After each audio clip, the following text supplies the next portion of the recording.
محترم دوستو، السلام علیکم۔ بسم اللہ الرحمن الرحیم۔ دوستو، آج کی اس ویڈیو میں ہم بات کریں گے توبہ اور استغفار کے بارے میں۔ نبی کریم صلی اللہ علیہ وسلم نے ارشاد فرمایا، حضرت آدم علیہ السلام کی ساری اولاد انتہائی خطا کار ہے، اور خطا کاروں میں سب سے بہتر وہ ہیں جو سب سے زیادہ توبہ کرنے والے ہوں۔ اور خطا کار انسان اپنی خطاؤں سے توبہ تب کرتا ہے جب وہ ان کا بوجھ محسوس کرتا ہے، بلکہ سچا مومن تو ہوتا ہی وہی ہے جو خالق کائنات کی نافرمانی کرنے کے بعد اسے راضی کرنے کے لیے بےتاب ہو جاتا ہے، اور گناہوں کا ارتکاب کرنے کے بعد اللہ تعالیٰ کی ناراضگی اور اس کے عذاب سے بچنے کے لیے فوراً اس سے معافی مانگ لیتا ہے۔ حضرت عبداللہ بن مسعود رضی اللہ عنہ فرماتے ہیں، ایک مومن اپنے گناہوں کو یوں محسوس کرتا ہے کہ جیسے وہ کسی پہاڑ کے نیچے بیٹھا ہو اور اسے اندیشہ ہو کہ یہ ابھی مجھ پر گر پڑے گا اور میں ہلاک ہو جاؤں گا، جبکہ ایک گنہگار اپنے گناہوں کو یوں محسوس کرتا ہے جیسے ایک مکھی اڑتے اڑتے اس کی ناک پر آ بیٹھی اور اس نے ہاتھ کا اشارہ کیا اور وہ اڑ کر چلی گئی۔ جبکہ ہماری حالت یہ ہے کہ ہم متعدد گناہ بار بار کرتے ہیں اور ہمیں احساس بھی نہیں ہوتا کہ ہم اللہ تعالیٰ کی نافرمانی کر رہے ہیں، اس لیے ہم اس سے معافی مانگ کر اسے راضی کر لیں اور اس کے عذاب سے بچ جائیں۔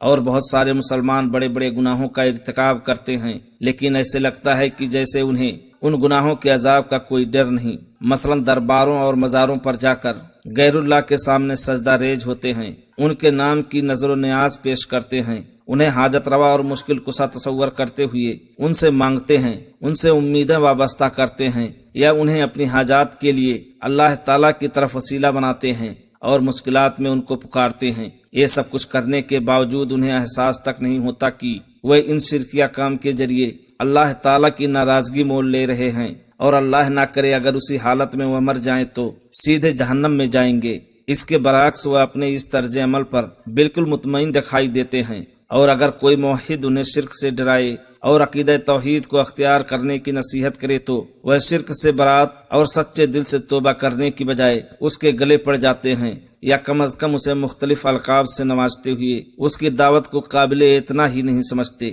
اسی طرح آپ بہت سارے مسلمانوں کو کئی بدعات میں اس طرح شامل پائیں گے کہ وہ انہیں دین کا لازمی حصہ تصور کرتے ہیں، اور اگر کوئی متبع سنت انہیں دین میں بدعات ایجاد کرنے کی سنگینی پر متنبہ کرے اور انہیں اس بات سے آگاہ کرے کہ دین میں ہر نیا کام جس کا ثبوت قرآن و حدیث اور تعامل صحابہ سے نہ ملتا ہو وہ بدعت ہے، اور ہر بدعت گمراہی ہے، تو وہ توبہ اور استغفار کی بجائے اس کے جواب میں یہ کہتے ہیں کہ یہ کوئی برا کام تھوڑا ہے، یہ تو نیکی کا کام ہے۔ گویا وہ ان بدعات پر یوں مطمئن نظر آتے ہیں کہ انہیں اس بات کا احساس ہی نہیں ہوتا کہ وہ اللہ تعالیٰ کا تقرب حاصل کرنے کی بجائے اس کو ناراض کر رہے ہیں، اور قیامت کے روز جب یہ لوگ حوض کوثر کی طرف بڑھ رہے ہوں گے تو انہیں دھکے دے کر پیچھے ہٹا دیا جائے گا، اور نبی کریم صلی اللہ علیہ وسلم ان کے بارے میں کہیں گے کہ وہ لوگ دور چلے جائیں جنہوں نے میرے دین کا حلیہ بگاڑ دیا تھا۔ شرک و بدعت کے علاوہ اور بھی بہت سے ایسے جرائم ہیں جو آج مسلمانوں میں بری طرح رچ بس چکے ہیں،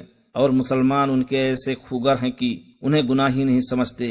مثلا 5 فرض نمازوں کی عدم ادائیگی یا ان میں سستی اور غفلت کرنا، فرض روزے رکھنے اور زکوٰۃ دینے سے کنارہ کشی اختیار کرنا، طاقت کے باوجود فریضہ حج کی ادائیگی سے ٹال مٹول کرنا، والدین کی نافرمانی اور رشتہ داروں سے بدسلوکی کرنا، لین دین کے معاملات میں جھوٹ بولنا، دھوکہ دینا اور فراڈ کرنا، جوئے بازی، رشوت خوری اور سودی لین دین کرنا، مسلمانوں سے حسد کرنا، ان کے بارے میں بغض اور کینہ رکھنا وغیرہ۔ یہ ایسے گناہ ہیں کہ انہیں انتہائی معمولی سمجھ کر ان کا ارتکاب کیا جاتا ہے، چہ جائے کہ ان کا ارتکاب کرنے والے اپنے اندر ان کی حرارت محسوس کریں، یا اپنے اوپر پہاڑ جیسا بوجھ تصور کریں، یا اللہ کی پکڑ اور اس کے عذاب سے خوف کھائیں، اور پھر اس کی طرف رجوع کرتے ہوئے اس سے مغفرت طلب کریں اور اسے راضی کر کے اپنی اصلاح شروع کر دیں۔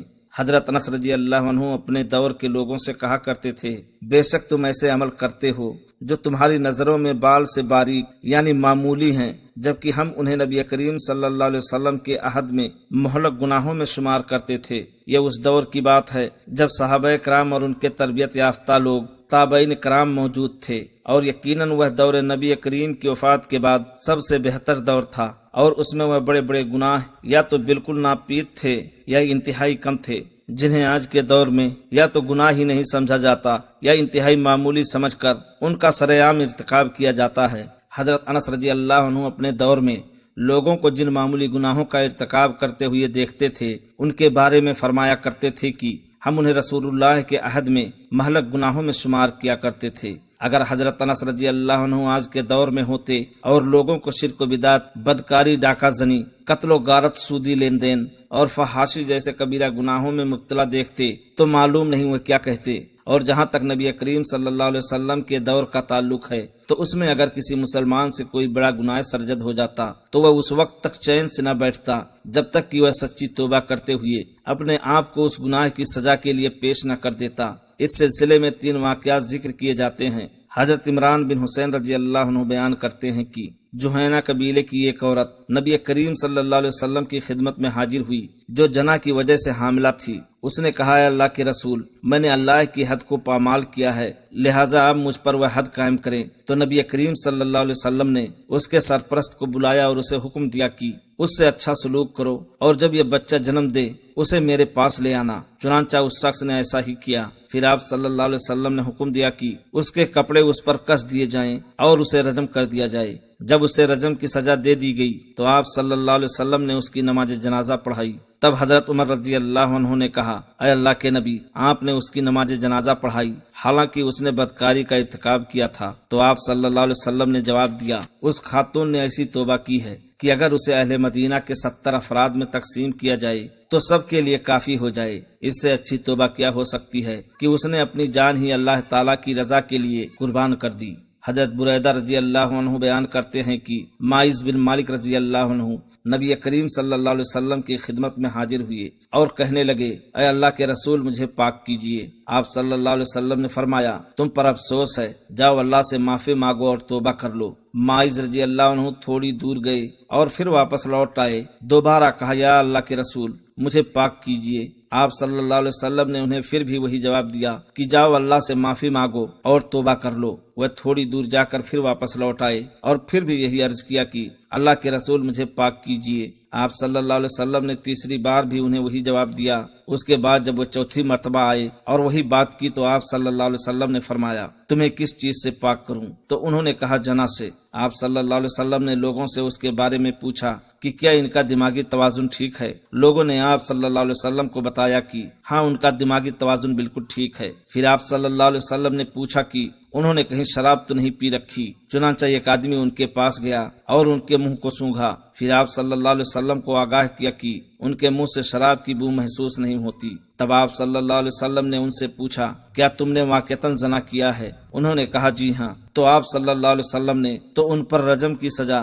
نافذ کرنے کا حکم صادر فرما دیا اور اس کے مطابق ان پر یہ سزا نافذ کر دی گئی۔ پھر لوگوں میں 2 گروہ بن گئے۔ ایک نے کہا ماعز ہلاک ہو گئے اور ان کے گناہوں نے انہیں گھیر لیا، اور دوسرے نے کہا ماعز کی توبہ سے اچھی توبہ کوئی نہیں ہو سکتی، کیونکہ وہ خود رسول اکرم صلی اللہ علیہ وسلم کے پاس آئے اور آپ کے ہاتھ میں ہاتھ ڈال کر گزارش کی کہ مجھے پتھر مار مار کر قتل کر دیں۔